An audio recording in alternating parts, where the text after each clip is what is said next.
Bonjour à tous et bienvenue sur le Rendez-vous Tech, l'émission qui explore et qui vous résume de manière compréhensible toute l'actualité tech, internet et gadgets. Bonjour à tous et bienvenue sur le Rendez-vous Tech.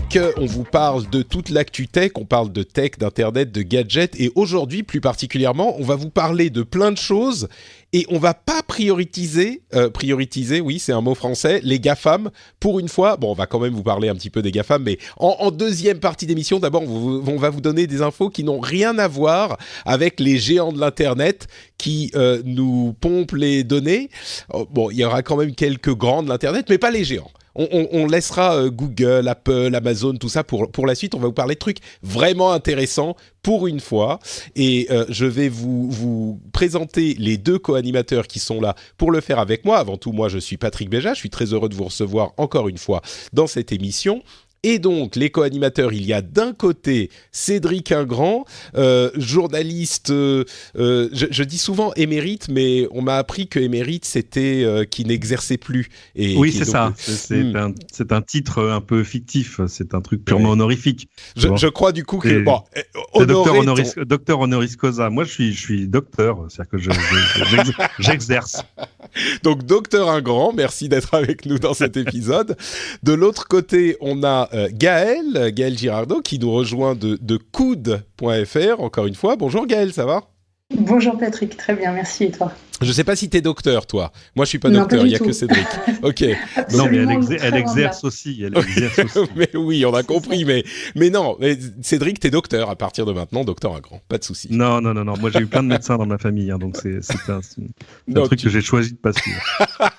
D'accord. Tu as trahi la tradition familiale en devenant spécialiste tech, je comprends. Ouais, c'est ça. J'aurais dû faire médecin ou prof, et j'ai fait ni l'un ni l'autre.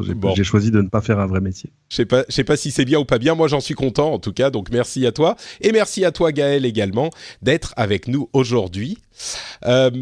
Comme je le disais, on a des informations assez intéressantes, mais qui vont être un petit peu de all over the place, comme on dit en anglais. On n'aime pas quand je fais des anglicismes, donc je vais dire qu'ils vont venir d'un petit peu partout. On va aller picorer des informations sympas de plein d'endroits différents. On va parler de 5G, on va parler de TikTok, on va parler de, évidemment, trottinette électrique, parce qu'il semble qu'il n'y a pas un épisode sans qu'on parle de trottinette électrique, de clavier AZERTY amélioré, et plein de choses comme ça.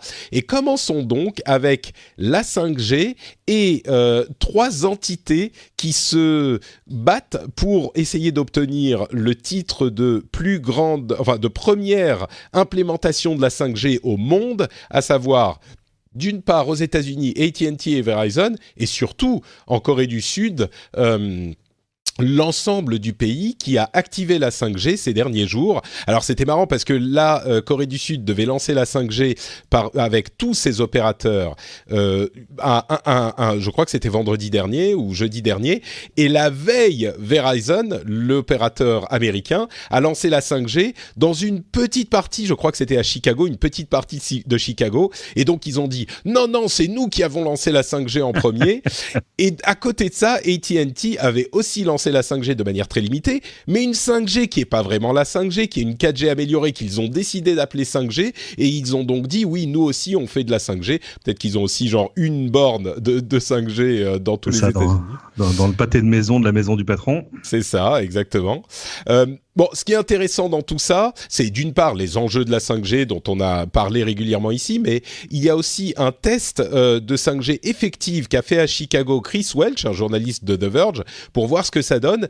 Et les vitesses sont effectivement importantes puisqu'on est de l'ordre de 500 mégabits par seconde en descendant et de 30 mégabits par seconde en montant. Alors évidemment, c'est des conditions particulières parce que c'est un réseau qui est assez clean. Il y a très peu de téléphones qui font ça, c'est ça. Mais c'est marrant de voir tous ces opérateurs et même ces pays se battre pour dire on est les premiers. la 5G, c'est quand même important. Ça reste une évolution importante. C'est important, mais est-ce que c'est important au point de faire comme AT&T, c'est-à-dire, tu vois, rebadger de la 4G+, en disant ouais, c'est de la 5G, je vous promets. En plus, ils sont récidivistes. Ils avaient fait la même chose avec la 3G, en faisant du HSUPA, je sais plus quoi, et en disant non, c'est de la 4G, je vous promets. Regardez, c'est marqué sur le téléphone.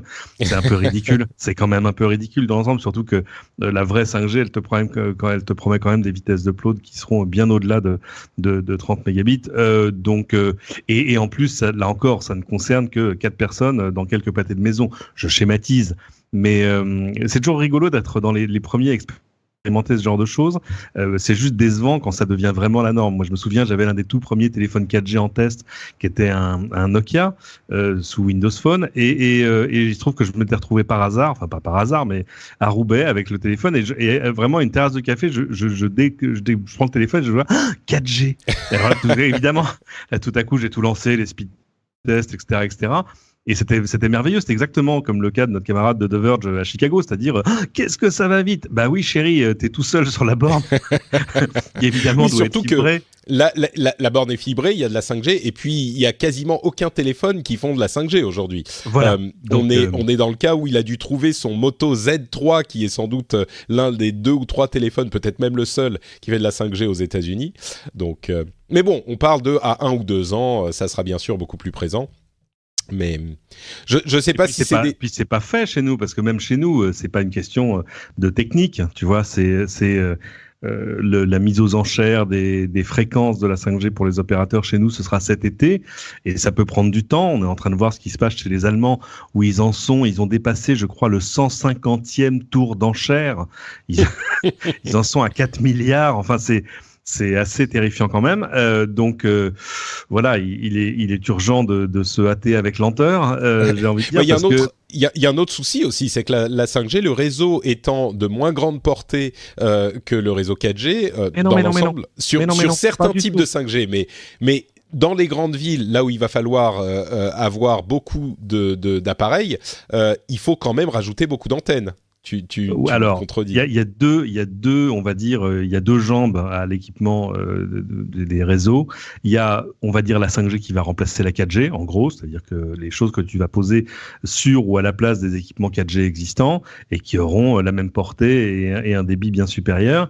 Et il y a une nouvelle chose que permet la 5G, c'est mettre des bornes qui sont sur d'autres bandes de fréquences, qui vont, et là c'est lié à ces fréquences qu'on appelle des fréquences millimétriques, qui vont beaucoup moins loin, mais qui pourrait offrir un débit et une capacité bien supérieure. Je m'explique, au lieu de dire, bah écoute, on a une bonne antenne 5G qui couvre le Stade de France, ça devrait suffire. Là, tout à coup, ça suffit les jours où il n'y a rien au Stade de France, en gros. Là, tout à coup, tu pourrais poser ces plus petites antennes qui iront beaucoup moins loin, de l'ordre de quelques centaines de mètres. À forte densité, oui. Voilà, mais tout à coup, qui pourraient servir beaucoup plus de monde avec de beaucoup plus gros débits, ou à terme, mais là, on est parfois un peu dans le fantasme, arriver à servir des quartiers qui sont mal desservis par l'internet fixe, mais en même temps on a envie de se dire, si tu mets des bornes qui n'ont que quelques centaines de mètres de portée et qu'il faut que tu tires de la grosse fibre jusque là, pourquoi tu la tirerais pas jusqu'à l'immeuble d'à côté, ta fibre? Disons que tu mets une antenne 5G, ça peut ouvrir un immeuble. Si les fibres, il faut installer dans chaque appartement, mais bon. D'ailleurs, j'ai vu. Donc voilà, donc il n'y a pas d'inquiétude sur le fait. Il va pas falloir multiplier les antennes 5G pour arriver à faire ce qu'on fait avec la 4G aujourd'hui. J'ai vu aussi des informations sur le Wi-Fi 6 qui changent beaucoup de choses et qui sont hyper intéressantes. D'ailleurs, on en reparlera peut-être à un moment. Gaël, je ne sais pas si c'est un truc qui te plaît particulièrement, la 5G, ou c'est le genre de choses dont tu n'as pas grand-chose à faire. Je rêve de la 5G pour plus tard, mais j'ai envie de te dire, à date, moi je vais chez l'opérateur qui me dit je suis pas le premier à avoir la 5G, mais je suis le premier à vous garantir la 4G partout. Ouais.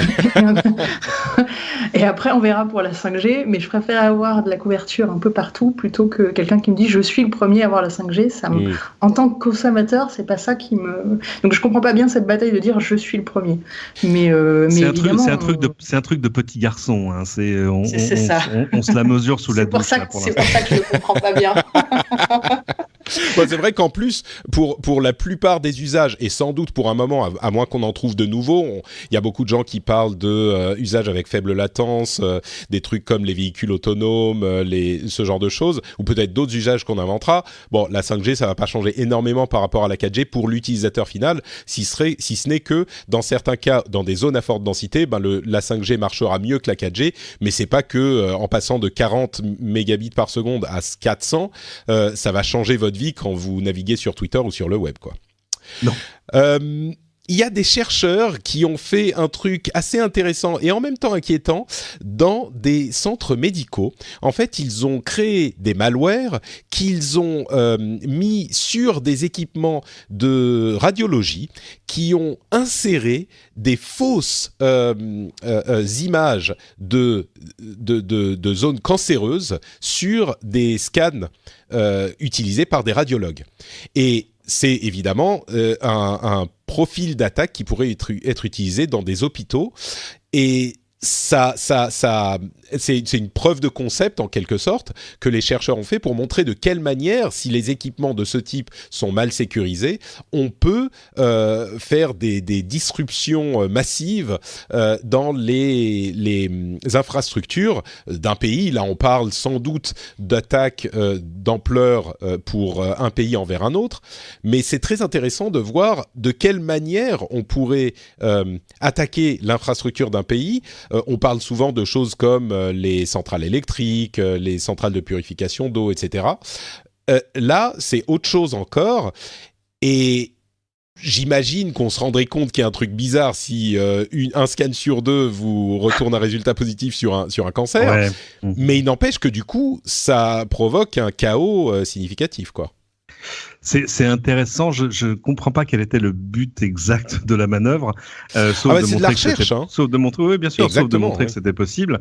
Mais oui, de fait, c'est-à-dire que le radiologue qui tout à coup se retrouve uniquement face à des comment on appelle ça, des tomographies positives, il va se gratter la tête. Et surtout, si on passe au stade suivant, le chirurgien, une fois qu'il aura ouvert, va lui dire chérie, je sais pas ce que t'as vu, mais il y a rien là. Bah c'est ça, parce que si tout à coup tous les scans se mettent à révéler des cancers, on s'en rend compte tout de suite. Mais s'il y en a, je sais pas, ils en rajoutent 1 sur 100 scans, ça peut provoquer Enfin là, ça serait vraiment, ça devient méchant de James Bond, quoi. Ça devient vraiment semer le chaos. Mais en termes de cyberdisruption, tu vois ce que je veux dire, il y a peut-être plus efficace. Mais le fait que ce soit possible, oui, il pose des questions parce qu'évidemment, non mais c'est intéressant parce que toutes ces machines-là sont des choses qui sont faites d'abord pour fonctionner à 100% tout le temps. C'est-à-dire qu'un scanner, ça coûte tellement cher qu'il faut le rentabiliser. Et puis se pose évidemment la question de la fiabilité des données, de la sécurité des données, à un moment où on a quand même dans l'ensemble envie de faire en sorte que toutes ces données soient accessibles. C'est-à-dire que quand il m'arrive d'emmener un de mes enfants aux urgences, pour l'instant j'ai de la chance parce que c'est l'hôpital qui est de l'autre côté de la rue où ils sont tous nés, donc tu vas récupérer leur dossier est pas quelque chose de très compliqué. Mais c'est vrai que tu t'aimerais pouvoir faire la même chose dans n'importe quel hôpital et tout à coup qu'on dise ouais c'est bon, on a la radio de ça, sur la consultation d'il y a 2 ans, les analyses de voilà. Et là ça ouvre aux problématiques qu'on connaît tous dans l'informatique, de sécurisation des systèmes, etc. Exactement. Et tu pourrais imaginer carrément l'inverse aussi, c'est de te dire si on peut insérer quelque chose, ça veut dire peut-être aussi que tu peux enlever effectivement, et ce fait qu'on ne verrait pas des cancers s'il y avait des pirates, et on pourrait imaginer pour le coup une attaque terroriste, moi je vais très loin, une attaque terroriste qui nous rend tous malades, sauf qu'on ne verrait rien au scan. J'ai même pas pensé à ça, tu as tout à fait raison. Et puis bon, les cancers c'est sur le très long terme, mais on pourrait imaginer effectivement des attaques terroristes, voilà, sur d'autres types de tests. Bon, du coup j'étais un petit peu peur et à moitié amusé de celle-là. Là, tout à coup, tu me fais vraiment peur, Gaël. Merci beaucoup. Un truc qui arriverait à te montrer des fausses images d'une échographie cardiaque d'un marathonien, tu vois, à la place de ton patient de 76 ans. Oui, c'est vrai. Non, monsieur, je vous promets, vous allez très bien. Bon, là, vous êtes un peu bleu. Je ne m'explique pas pourquoi, mais les images, la machine est formelle. C'est ça. Ou même des tests de, je sais pas moi, de grippe ou de maladies plus bénignes, quoi, qui, pour le coup, mais là, tu fais pas beaucoup d'imagerie Non, bien sûr, mais je veux dire... des analyses. Oui, des analyses, tout bêtement. S'il y a des analyses qui passent par les ordinateurs, et à la limite, on n'a même pas forcément besoin de pervertir l'analyse elle-même, mais le système informatique qui comptabilise ou qui transmet ces informations, s'il est attaqué... Oui, bon, bref, parlons plutôt de Netflix, ça va nous détendre un petit peu. C'est intéressant, on avait tous parlé de Steven Spielberg, qui voulait que Netflix n'ait plus accès à la compétition des Oscars, parce que selon lui, le fait de passer un film dans une centaine de salles, on parle beaucoup de Roma, qui a obtenu l'Oscar du meilleur film, Spielberg ne voulait pas que un film qui soit produit par une entre guillemets chaîne de télé ou de streaming puisse avoir accès aux Oscars, parce que ça n'était pas un vrai film qui était passé dans les salles. Alors en France, on a bien sûr ce même problème en décuplé, parce qu'on a toutes les questions de chronologie des médias, et on pourrait débattre pendant des heures de la nécessité de cette chronologie pour sauvegarder l'industrie du cinéma telle qu'elle existait depuis longtemps et telle qu'elle existe encore aujourd'hui. Il y aurait tout un tas de choses à dire là-dessus, mais ce qui s'est passé aux États-Unis est intéressant, parce que le département de la justice américain, le ministère de la justice américain, a envoyé une lettre à l'Académie des Oscars pour leur dire, écoutez, si vous réunissez entre studios de cinéma et que vous déclarez que un de vos membres, puisqu'en plus Netflix fait partie de l'Académie aujourd'hui, mais un concurrent n'a pas le droit d'accéder aux Oscars et donc pourrait ne pas avoir, avoir un désavantage, parce que quand on n'obtient pas d'Oscar, ou plutôt quand on obtient un Oscar, ça donne un argument commercial hyper fort, ça remet le film sur le devant de la scène, ça amène énormément de spectateurs, quel que soit le moyen par lequel ils voient le film. Et donc, si vous conspirez pour exclure un des acteurs de l'industrie de cet organisme ou de ce système de récompense, c'est illégal, et donc faites attention à ce que vous décidez. Ils ont une réunion dans quelques semaines. Faites attention à ce que vous décidez, parce que si vous excluez Netflix, a priori, c'est illégal. C'était assez intéressant de voir que le département de la justice, le ministère de la justice américain, s'en est mêlé pour des questions en fait de monopole ou de cartel, finalement. Je ne sais pas si le terme est juste des questions anticoncurrentielles. C'est ça, anticoncurrentielles, ouais. Donc en gros, dans leur esprit, on découpe le fait, c'est-à-dire que la sortie en salle est plus consubstantielle de la nature cinématographique d'une œuvre. Voilà, c'est tout. Ce qui est une question qu'on se pose beaucoup aujourd'hui. Il faut que le film soit sorti en salle aux États-Unis aussi, mais ils peuvent le sortir. Il doit être en salle pendant une semaine. Donc ils peuvent le sortir dans une salle, le mettre sur Netflix, genre le lendemain. Ils n'ont pas même besoin d'attendre que la sortie en salle se soit conclue. Et il doit être en salle une semaine. Donc c'est vraiment très très simple. Ils peuvent le mettre dans deux salles dans le pays. C'est vrai que chez nous, c'est bien plus compliqué. Exactement. Parce qu'on a des obligations. C'est-à-dire qu'en gros, ton film ne peut arriver sur Netflix que... C'est combien ? Netflix, c'est 3 ans. Netflix, c'est 3 ans, parce que c'est différents types de diffusion. Mais du coup, Netflix peut choisir de ne pas sortir le film en salle. Auquel cas, ils peuvent le mettre sur Netflix quand ils veulent. Ouais. Mais du coup, il n'est plus éligible, et ça, c'est une nouvelle règle, il n'est plus éligible au César ou au Festival de Cannes, je crois. C'était le problème spécifique. Donc, bon, bref, c'est vraiment intéressant de voir qu'aux États-Unis, il y a cette question d'anticoncurrentialité qui s'est insérée dans le truc, et que le département de la justice s'en est mêlé, et très activement. C'est même pas qu'on leur a posé la question, c'est qu'ils ont envoyé une lettre en disant « Les gars, du calme, il faut pas se liguer comme ça contre un concurrent, parce que c'est pas possible, c'est illégal. » Parce qu'en fait, l'Académie des Oscars est quand même à la base un club des majors du cinéma, ce qui est normal, parce que par essence, c'est comme ça que ce truc s'organise. C'est un club des professionnels du cinéma, comme l'Académie des Césars, et du coup, de fait, les accords entre concurrents qui permettraient d'en exclure un autre, là, ça tombe sous le coup de la loi. On dirait la guerre entre les taxis et les Uber, tu sais. Non, mais c'est exactement ça. C'est exactement ça. C'est l'ancienne industrie et la nouvelle industrie qui ont du mal à s'interfacer. Et justement, puisqu'on parle d'ancienne et de nouvelle industrie, on a souvent parlé de Spotify et de l'impact que la société et le streaming avaient sur la musique. Et alors, nous qui sommes très au fait des activités de la jeunesse, moi j'ai un bébé, donc je connais bien les jeunes. Cédric, lui, il a plusieurs enfants, donc évidemment les jeunes... J'en ai plein. Il en a des tonnes. Et Gaël, j'en parle même pas, c'est carrément son métier. On connaît tous TikTok, qui est cette nouvelle application que les jeunes apprécient.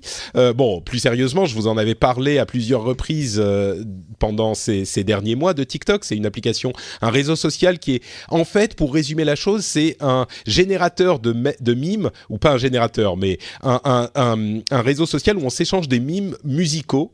Et il est vraiment assez sympa, en plus, ce réseau social, beaucoup de succès avec les jeunes. Et c'est intéressant, j'ai vu de nombreux sujets, de nombreux articles indiquant à quel point ce réseau social avait aidé des artistes à se faire connaître et à rendre leurs titres populaires, et qui ensuite ils avaient réussi donc à accumuler suffisamment de streaming et de téléchargement et de ventes sur des réseaux comme Spotify. C'est le cas, par exemple, de Lil Nas X, qui a utilisé TikTok pour faire monter en popularité son titre Old Town Road, qui est assez mimesque, et il l'a intégré à un challenge. C'est compliqué à décrire, mais en gros, sur TikTok, on prend un extrait de musique et on se filme soi-même en train de faire un mime. En l'occurrence, le mime associé à Old Town Road, c'était le Yeehaw Challenge, je crois. Ouais. Où il mettait un morceau de la musique, et au moment où il y a le rythme qui reprend, la personne dans la vidéo faisait un truc normal, buvait du Yeehaw Juice et se transformait en cow-boy, on va dire, et faisait des trucs de cow-boy. Mm-hmm. Ça a l'air idiot expliqué comme ça, j'en conviens, mais c'est quand même assez marrant vu dans la vidéo. Et c'est une utilisation hyper maligne qu'a fait Lil Nas X de ce réseau. Et moi, ça me fait vraiment penser à quel point approcher ces nouveaux moyens avec l'état d'esprit d'avant peut être nocif. Et peut être nocif ou pas peut être nocif, mais ça fait qu'on n'a pas, on prend pas avantage des opportunités qui peuvent être offertes par ce type d'outils finalement. Et je sais pas pourquoi ça m'a aussi fait penser à PNL, que ce groupe de rap que les jeunes apprécient, qui eux, alors c'est pas qu'ils sont allés faire des mimes, mais ils ont fait des trucs genre mettre des bannières ou mettre des voitures Uber aux couleurs de leur nouvel album, et offrir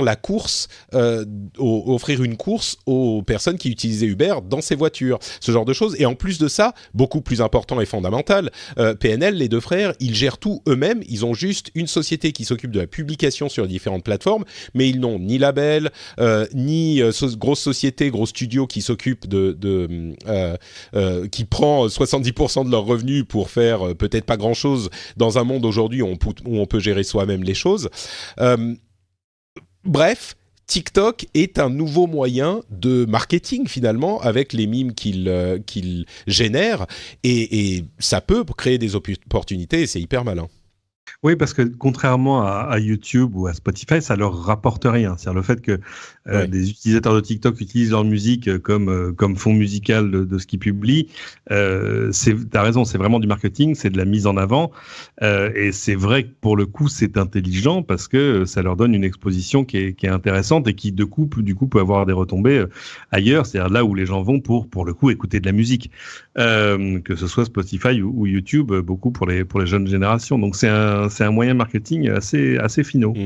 Et pour préciser les choses, l'extrait dure une quinzaine de secondes, et il doit être uploadé par l'artiste lui-même ou par l'ayant droit sur la plateforme de TikTok. On peut a priori pas vraiment utiliser ce qu'on veut, il faut que ça ait été autorisé. Donc ça gère la question des droits. C'est ça, tu utilises les morceaux de la bibliothèque musicale de TikTok. De TikTok, exactement. En plus, c'est TikTok qui gère la mise en avant, forcément, des titres qui marchent le plus, etc. Donc ils ont quand même toute l'attitude pour ça. Et c'est intéressant de voir que là où d'ordinaire, ce serait un vrai problème, parce que tous les gens qui veulent utiliser de la musique sur YouTube te le diront, c'est un vrai souci. Là, TikTok a transformé le problème en opportunité, justement en devenant en plus une plateforme assez enviable, parce qu'elle market tout ça à une audience très très jeune. Ouais, exactement. Je ne sais pas si tu es au courant de TikTok, Gaël, enfin si tu as suivi l'évolution de cette app. Ouais. On le voit beaucoup, effectivement, c'est plus comme on disait, ils sont plus jeunes, donc c'est les 11-14 ans finalement qui sont plutôt dessus. Après, c'est un réseau social, je dirais, qui est en train de grimper et on commence à voir les premiers aspects négatifs d'un réseau social qui n'est pas encore structuré et problème de modération. Et surtout avec des très jeunes, parce que, désolé, j'ai toujours l'impression d'être l'oiseau de mauvaise augure. Mais... non, mais t'as raison de le mentionner. Ouais. Mais effectivement, on le voit, parce que les enseignants le voient aussi, d'ailleurs, avec les jeunes dans la cour. Tapez le mot nazi sur TikTok et vous avez plein de mimes très spéciaux, on va dire, voilà, qui arrivent. Donc il y a un vrai problème de modération. Je sais qu'ils sont en train de faire changer les choses chez TikTok et de mettre plus de modérateurs, vu le succès de l'appli. Mais effectivement, là, on est dans cette transition où il commence à être très aimé des plus jeunes en plus. Et donc il va falloir qu'il se structure par rapport à ça.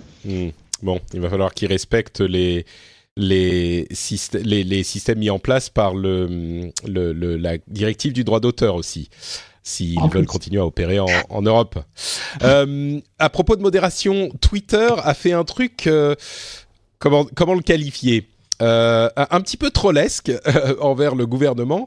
Vous savez qu'il y a une loi fake news qui a été votée en décembre, je crois, oui, c'était en décembre, qui met en place l'obligation pour les réseaux sociaux, en particulier Facebook et Twitter, de donner des informations sur les campagnes de publicité qui ont attrait à des élections. Et évidemment, c'est pour éviter les interférences de gouvernements extérieurs. Et le gouvernement français a, il y a quelques semaines, voulu faire une campagne de publicité sur Twitter pour encourager les gens au vote dans les élections européennes qui arrivent en mai.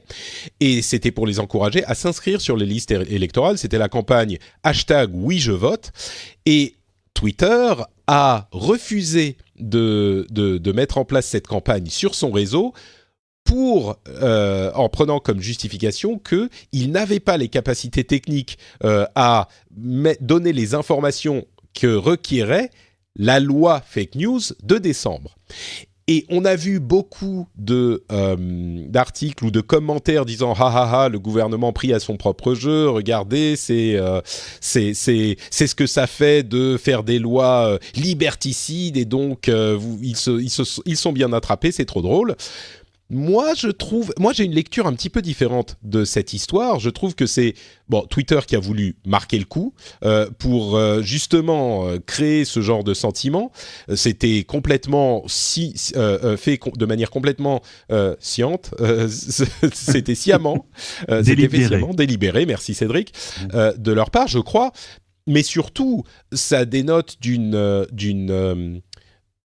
d'un problème sur le réseau Twitter, parce que je crois qu'il est important, au vu de ce qui s'est passé ces dernières années dans de nombreuses élections, il est important qu'on ait effectivement la possibilité d'avoir les informations dans le cas des campagnes publicitaires relatives à des élections, qu'on ait des informations toutes bêtes sur l'organisme qui est à l'origine d'une publicité, qui va vous dire voter pour tel candidat, ou tel candidat a dit ça, ou tel problème est la cause de... Enfin bref, toutes les problématiques qu'on a dans les élections. Et le fait que Twitter... Alors ensuite, on pourrait dire cette loi ne devrait pas exister, mais on retombe dans d'autres problèmes. Le fait que Twitter ait dit « Ah ben non, on ne peut pas le faire, donc on ne peut pas mettre en place votre campagne », d'autant plus qu'ils ont fini par l'accepter, mais après la clôture des inscriptions aux élections. Donc ça a été... Moi, je trouve que, de mon point de vue, le coupable dans l'histoire, c'est pas vraiment le gouvernement, c'est plutôt Twitter. Je sais pas si... Peut-être que je vais donner la parole à Gaël en premier, premier parce que Cédric parle beaucoup, donc si on l'arrête pas, il s'arrête pas. Non, mais il n'y a pas de souci. Qu'est-ce que tu crois ? Dis-moi. Qu'est-ce que tu penses de cette histoire ? C'est une loi qui a un effet pervers, ou est-ce que c'est Twitter qui a fait le mauvais joueur ? Je vais pas. Je pense que c'est de la maladresse de la part de Twitter. Je pense que ils ont reçu cette demande qui était une demande d'un organisme politique. Ils se sont même pas posé la question. Ils ont même pas regardé, à mon avis, le contenu. Ils ont juste dit non. Et le temps des procédures, comme dans tous les grands groupes américains, le temps qu'il y ait quelqu'un qui dise mais attendez, c'est pas ça. Regardez bien le contenu et que ça passe les différents paliers de concertation et de validation interne, à mon avis, c'est comme ça qu'ils ont fait rater le délai. Je pense que ça n'est que ça. D'accord, tu vois pas le mal partout comme moi, visiblement. Non, pour avoir travaillé dans ce type de grosse boîte, c'est souvent il y a une règle, elle est appliquée sans réfléchir, et après, quand on pose la question, ça met du temps parce que ça tombe pas dans la bonne case. Et voilà, j'imagine que c'est ça, ou peut-être que j'espère que c'est ça. Ouais. Cédric, t'es d'accord ?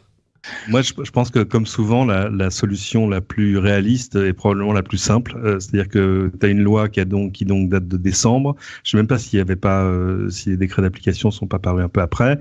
Et du coup, il leur faut du temps pour développer la solution, surtout pour quelque chose qui est, rappelons-le, totalement franco-français. Donc, qui est pas forcément en haut de la pile de leur priorité du moment. Tu vois ce que je veux dire?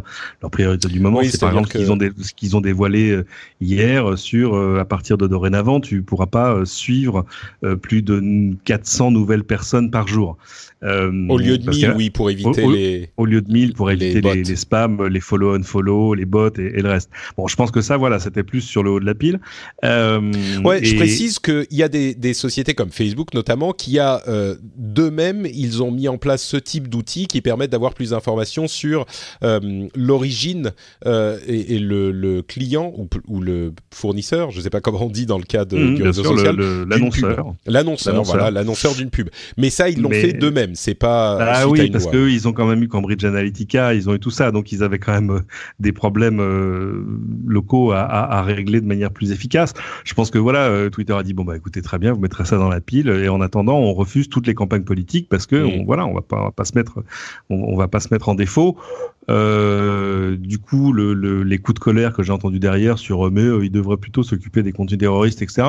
Ouais, c'est bien, mais c'est totalement hors sujet. Et puis, faut rappeler un truc, hein. Un média, il passe les pubs qu'il veut dans l'ensemble. Donc, s'il a des règles, il suit ses règles. Moi, j'ai pas de. Je comprends la déception, mais je pense pas que ce soit une sorte de message un peu un peu passif-agressif envoyé par Twitter au gouvernement français sur vous nous cassez les pieds.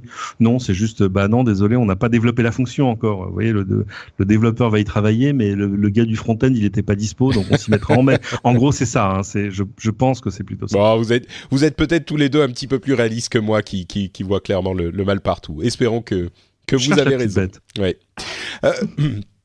Pardon, tu voulais ajouter quelque chose, Gaël ? Non, je dis que pour une fois, c'est pas moi qui vois le mal partout. Très bien.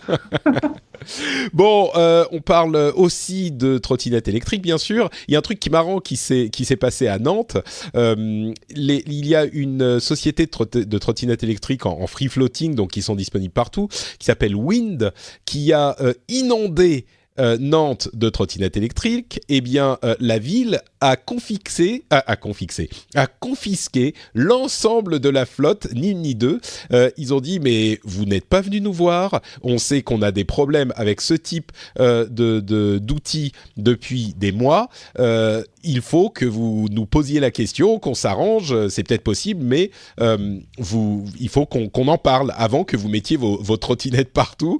Et donc, ni une ni deux, Nantes, moi je trouve ça pas mal. Je suis plutôt pour la disruption technologique, mais là, ils jouent un petit peu avec le feu, ces sociétés, parce qu'on sait que ça pose des problèmes, et là, ils y sont allés au culot. Bon, ça n'a pas marché, tant pis, retente le coup une autre fois, d'autant plus que Paris a lancé la régulation des trottinettes électriques, et c'est intéressant parce que alors, d'une part, les trottinettes n'ont plus le droit de rouler sur les trottoirs, ce qui est tout à fait compréhensible, mais du coup, il faut rouler sur la route, ce qui est peut-être un petit peu dangereux. Et puis, il y a des taxes sur les sociétés en fonction de la taille de la flotte qu'elles ont dans la ville. Et surtout, il y a des places réservées aux trottinettes électriques ce qui va un petit peu à l'encontre du principe même du free floating, ce qui veut dire que dans le free floating, normalement, on peut laisser les trottinettes n'importe où, ce qui pose des problèmes parce que ça bloque le passage, en particulier quand les trottoirs sont étroits, etc. Mais maintenant, il y aura des places spécifiques réservées à ces trottinettes. Et le problème, c'est qu'il y a très peu de places prévues pour beaucoup de trottinettes. Donc, je ne sais pas comment ça va se passer concrètement, mais en tout cas, maintenant, il y a des règles auxquelles il va falloir se conformer. Je crois qu'il y a 2 types de réactions à tout ça. Ceux qui voient ça d'un petit peu loin disent « Oh, bah, c'est quand même un petit peu drastique comme règle, faut laisser l'innovation faire son boulot. » Et puis ceux qui sont dans Paris, qui peuvent plus passer avec leurs poussettes et leurs bébés sur les trottoirs parce qu'il y a des trottinettes partout, qui disent « Non, bah, c'est très bien, virez-moi toutes ces merdes. » Moi, ça m'arrangera que ça soit un petit peu plus, parce que ça pose des vrais problèmes d'urbanisme, quoi. Oui, sinon à Paris on a un peu réglé le problème parce que maintenant c'est interdit sur les trottoirs.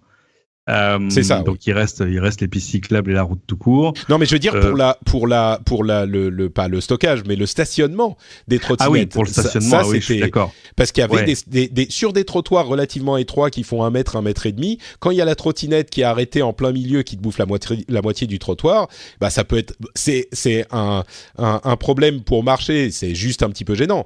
Mais pour des personnes âgées, pour des poussettes, bien pour sûr. des fauteuils roulants. Toi qui habites dans la toundra, forcément, ça ne te concerne pas. mais nous qui vivons comme des citadins malheureux, oui, c'est vrai qu'il y a quand même beaucoup de trottinettes partout. Moi, bon, à l'arrêt, c'est vrai que parfois, parce que il faut comprendre en plus comment tout ça est organisé, c'est-à-dire qu'elles sont ramassées la nuit pour être rechargées et puis après mise aux endroits les plus intéressants pour chaque réseau de trottinettes. Donc en gros, quand elles sont garées le matin, ça va, parce que d'ordinaire, les gens qui les mettent en place à des endroits où ça gêne pas trop. C'est après que le problème se pose dans la journée, quand elles ont fait 2-3 trajets et que tout à coup on les laisse, c'est ça, accoudées à un réverbère. Le plus souvent, elles vont finir par tomber. Bon bref, c'est vrai que c'est gênant. Et à Paris en plus, il n'y a pas que Paris qui soit concerné, il y a une sorte d'effet de masse quand même, parce qu'il y en a beaucoup. Alors, je suis conscient du fait que ça rend beaucoup de services et que c'est super pratique. Mais en même temps, est-ce qu'il faut refaire, des stations à la Vélib et encore, ça marchera comment? Parce que tu as quand même X réseaux maintenant de trottinettes qui se tirent la bourre. Il y a pas de solution. Je pense qu'il y a une sorte de tolérance parce que c'est quelque chose qui quand même accroche. Hein. Les gens l'utilisent, les touristes sont ravis. Enfin, c'est un moyen de plus de déplacement doux, j'ai envie de dire. Mais à un moment, l'effet de masse va dépasser la tolérance issue de l'utilité, quoi. Donc clairement, Cédric est anti-innovation. Bien sûr, comme toujours. Bien sûr. Il veut légiférer à tout va. Mais bien sûr. Est-ce que tu es du même avis, Gaël ? C'est vrai que, alors, je sais que c'est censé être interdit sur les trottoirs, mais j'avoue que je n'ai pas vu grand monde réellement respecter cette règle pour l'instant. Disons que légalement, ça fait que quelques jours que les régulations sont tombées à Paris en tout cas. Donc peut-être que tout à coup les gens vont respecter la loi. J'en doute effectivement. Oui, après, quand ils seront effectivement sur la route, ça va être compliqué parce que quand il y aura eu 10 accidents graves, on va revenir au fait qu'il va falloir les remettre sur les trottoirs. Non, effectivement, c'est bien, c'est écolo, c'est nouveau, mais comme toute transition, il faut trouver le bon dosage. Effectivement, des stations, je pense que ça n'aurait pas de sens parce que c'est trop compliqué. Après, c'est juste peut-être du savoir-être, du savoir-vivre en société et pas laisser sa trottinette en plein milieu du trottoir, là où effectivement les poussettes, les gens en fauteuil roulant aimeraient pouvoir passer et peut-être la mettre contre le mur ou contre le réverbère, c'est déjà pas mal. Mais on va y venir. Hein. Effectivement, c'est que là, c'est venu d'un coup et il y en a vraiment. C'est assez impressionnant. On a l'impression qu'il y a eu une invasion de trottinettes comme une invasion de sauterelles. Ouais. Si on attend du savoir-vivre des Parisiens, je pense qu'on risque d'attendre longtemps. Hein, mais bon, je dis ça, c'est vrai qu'il y a aussi beaucoup de touristes qui les utilisent. Peut-être que c'est eux qui sont coupables. C'est ça, c'était eux, c'est sûr. Voilà, rendons l'étranger coupable de tous les maux, c'est quand même beaucoup plus. Je propose qu'on ferme nos frontières. Voilà. À cause des trottinettes. À cause des trottinettes. Tiens, la directive sur le droit d'auteur. Alors, on en a parlé pendant 1 heure à l'épisode précédent, donc on va pas vous refaire tout le laïus, hein, mais je voulais juste proposer, il y a eu beaucoup de commentaires dans les commentaires de l'émission, sur Twitter, un petit peu partout, et beaucoup de gens parlaient des problèmes que ça pose déjà sur YouTube, et de la remarque que faisait Jérôme, avec raison, que le YouTube risque d'être plus clément avec les gros ayants droit qu'avec les petits créateurs. Et j'aimerais vous proposer un scénario juste pour l'avoir mis quelque part, et que si ça se produit, je pourrais dire, je vous l'avais dit, c'est l'idée que, comme je le disais dans l'épisode précédent, il y a... parce que, excusez-moi, je dis ça parce que la transposition dans le droit français de la directive va se faire a priori avant l'été, donc ça va arriver assez vite. Et comme je le disais à l'épisode précédent, il est inscrit dans le droit d'auteur qu'il est nécessaire pour les plateformes de faire respecter les exceptions au droit d'auteur dont on parlait la semaine dernière et qu'évoquait Jérôme notamment, avec des exceptions comme le droit de citation, la critique, etc., etc. Donc tout ça est inscrit dans la loi. Et j'aimerais proposer le scénario que YouTube se fasse traînés devant la justice par soit des petits créateurs entre guillemets ou des créateurs indépendants qui sont devenus gros, soit par des groupements de petits créateurs, et se retrouvent à aller jusqu'à la Cour de justice de l'Union européenne, et que la Cour de justice de l'Union européenne dise désolé, YouTube, vous devez autoriser l'utilisation pour critique, l'autorisation pour courte citation, etc. Ce qu'ils font très mal aujourd'hui à cause de la manière dont est implémenté leur Content ID. Si ça se produit, YouTube pourra ensuite se retourner vers leurs gros ayants droit, comme les maisons de disques, les studios de cinéma, etc., et leur dire désolé, on est obligé. Et donc là, maintenant, on doit mettre en place un système un petit peu différent qui prend en compte ces problématiques. Et quand vous faites une demande de retrait de monétisation d'un petit créateur, si lui il dit que il l'utilise comme critique ou comme courte citation, on sera plus clément avec ce type de choses. Et je pense qu'il y a un scénario, peut-être pas très probable, mais qui existe, où cette directive sur le droit d'auteur bénéficie au final aux petits créateurs. Donc voilà, je ne sais pas si ça va se produire, peut-être même que c'est peu probable, mais... C'est une façon de dire le pire n'est jamais sûr. Si le problème dans tout ça, c'est que Content ID est un truc qui fonctionne, avec évidemment des effets de bord qu'on connaît. Oui, on bénéficie des gros créateurs, c'est ça le problème.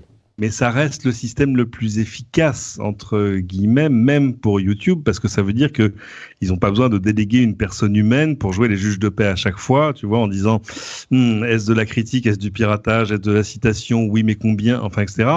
Donc soit ils vont arriver peut-être à des règles maison, en disant ok, bien sûr, il faut qu'on intègre des usages qui ne sont pas du simple piratage dans nos règles, mais on va les intégrer de manière écrite, c'est-à-dire en disant par exemple que, je sais pas, une citation c'est X secondes pour une chanson, X secondes pour j'en sais rien. La critique c'est un truc encore plus compliqué, mais le problème pour eux c'est que voilà, tout ça c'est des moyens humains en plus, c'est comme la modération sur Facebook, tu vois. Oui. Et en même temps, non, parce que là, par exemple, il pourrait, je sais pas, je dis n'importe quoi, j'y réfléchis 2 secondes, mais on pourrait mettre dans une vidéo de créateur, si on est un petit créateur, dire « ma vidéo contient de la critique de tel produit ». Et donc, cette information pourrait être... qu'on le déclare comme on déclare du placement de produit, du sponsoring. Par exemple, oui, je sais pas, un truc du genre. Ouais, c'est juste une idée, mais il pourrait y en avoir 1000 autres. Et en gros, ils n'ont aucune... raison de penser à résoudre ce problème aujourd'hui, justement parce que leur argent vient des gros créateurs. Et ce que fait aussi dans sa nouvelle version la directive du droit d'auteur, c'est leur donner une raison légale, une inquiétude légale de se préoccuper de ce problème également, en plus du fait de faire respecter le droit d'auteur. Donc bon, encore une fois, je ne suis pas non plus complètement naïf, je sais bien que ça ne va pas être leur première priorité, mais je me demande s'il n'y a pas un scénario dans lequel, pour des raisons de procès qui remontent jusqu'à la Cour de justice de l'Union européenne, peut-être ça pourrait pas créer quelque chose dans quelques années. J'en sais rien, mais bon, on verra. J'achète ton scénario en tout cas. Ah, merci. Voilà, là au moins on est d'accord pour dire que c'est pas impossible et ça serait souhaitable. Tout à fait. Ouais, Cédric, je peux avoir ton buy-in sur. Oui, pas impossible. Non, mais que tout à coup il n'y ait plus de flou et que tout ça aboutisse à des règles écrites et acceptées de tous, on peut que le souhaiter. Hein. Ouais. Bon, ensuite, j'avoue que même suite à cette décision, il serait pas forcément évident que ça règle tous les problèmes, et voire même que ça serait difficile de régler le problème, même si on leur dit il faut que vous le régliez. Donc, je sais pas. Bon. Tiens, dernière chose, le clavier français. Vous savez qu'on vous en avait parlé il y a quelque temps. Le clavier français a été revu par l'AFNOR et il y a une nouvelle norme. Alors une norme n'est pas contraignante, hein, c'est une sorte de recommandation, mais une nouvelle norme pour le clavier AZERTY amélioré qui a quelques changements, ça change pas l'ensemble du clavier. Il y a un autre type de clavier qui s'appelle le clavier Bepo, qui est également possible, mais qui a priori sera pas utilisé autant parce que les gens sont habitués à l'AZERTY maintenant et c'est compliqué de réapprendre à taper. Mais donc il y a un AZERTY amélioré qui inclut tout un tas de changements, comme par exemple une plus grande facilité d'accès de certaines lettres ou de certains symboles qui font que le français sera a priori plus adapté, ou en tout cas ces claviers seront plus adaptés au clavier, parce que c'est vrai que ces claviers seront plus adaptés au français, pardon. C'est vrai que les premiers claviers AZERTY avaient été faits il y a très longtemps et les choses ont évolué depuis, on n'utilise plus nos claviers de la même manière. Il y a plein de choses, hein, je ne vais pas toutes les mentionner, mais la norme est établie, on devrait commencer à voir apparaître les claviers bientôt dans le commerce. C'est la norme NF, pour nos françaises, Z71300. Donc, si ça vous intéresse, ah bah oui, c'est un travail de l'AFNOR. Bah, bien sûr. Moi, j'étais au lancement, hein, c'était il y a pile une semaine à l'Assemblée nationale, forcément. Et c'est intéressant, en fait. Vraiment, c'est un truc que j'avais suivi parce que il y a eu des appels à commentaires. Enfin, c'est une espèce de norme consensuelle et pas obligatoire, d'ailleurs. Hein. C'est pas, attention. C'est ça, c'est pas une loi, c'est... Non, c'est pas la définition du maître de l'étalon de Breteuil, hein. C'est pas, voilà, les constructeurs ils passeront quand ils veulent. On risque d'ailleurs de le voir arriver d'abord sur des claviers logiciels, sur des smartphones et tablettes, plutôt que sur des claviers physiques, même si je pense pour moi plutôt que l'intérêt se situe du côté des claviers physiques. Parce qu'en fait, et il l'explique très bien, le clavier AZERTY tel qu'on le connaît, il dérive du QWERTY qui a 150 ans, l'AZERTY en a peut-être 130, et tout ce qui s'est passé depuis, c'est un peu des ripollinages successifs de tiens, il faudrait qu'on rajoute, je dis une bêtise, l'arrobase, on va la coller, je sais pas, tiens, mets-la là, tiens, ouais, puis on fera un alt machin, ouais, ok, ça devrait le faire. L'euro, tiens, où est-ce qu'on le met l'euro? On remplace la livre ou le dollar? Non, attends, on les met ensemble, ouais, mais j'ai pas de place, alors mets-le en dessous du E. Voilà. J'aime beaucoup ce re-enactment de la discussion qu'ils ont eu. Cette reconstitution, de comment on a mis la touche pour l'euro. Et oui, mais c'est ça. C'est-à-dire qu'à chaque fois, c'était des besoins immédiats avec des solutions, à la fois pragmatiques, empiriques, mais un peu par défaut. Parce que tu peux pas changer comme ça, par exemple, le nombre de touches du clavier. Ça se fait pas. Parce que d'un coup, ça pose plein de problèmes à plein de gens, les fabricants d'abord. Mais à un moment, c'est vrai qu'il y avait un besoin de rationalisation. Donc là, c'est très simple. Hein. Tout à coup, par exemple, on a fait deux choses. Les accents, les caractères accentués sont maintenant à peu près tous au même endroit. Les caractères qui ont trait aux maths, c'est-à-dire les opérateurs, les signes et le reste, sont plutôt à droite du clavier. Tu as maintenant des touches un peu comme le circonflexe aujourd'hui ou le tréma qui vont te permettre d'accentuer n'importe quelle lettre qui sait faire. C'est-à-dire, par exemple, accentuer des majuscules, ce qui aujourd'hui, je te rappelle que, tu vois, moi qui tape des E accent aigu majuscule, des A accent grave, etc. Alt 183, Alt 144, Alt 128 pour le CCDI majuscule. Bon, c'est casse-pied. Donc voilà, tout ça va être simplifié. Moi, j'aime bien aussi les vraies nouveautés. C'est-à-dire que, par exemple, le point ne sera plus une majuscule. Ce sera une minuscule. Et on a rajouté des choses comme les 3 petits points qui ont maintenant leur propre touche, enfin qui est en fait la majuscule d'une autre. Voilà, ça va pas changer la vie au sens que les touches de l'alphabet, elles ne bougent pas, mais le reste est quand même à la fois rationalisé, simplifié, et ton clavier, sans que tu ailles toucher aux settings de l'ordinateur sur lequel tu es, va te permettre de taper des caractères à peu près de toutes les langues européennes. Bon, je dis merci l'AFNOR. Voilà. Vive la France. Vive la France et vive l'AFNOR. Et donc maintenant, on n'a plus de raison de faire des messages avec des fautes et on peut écrire en français correctement. Ah ouais, au moins, on peut.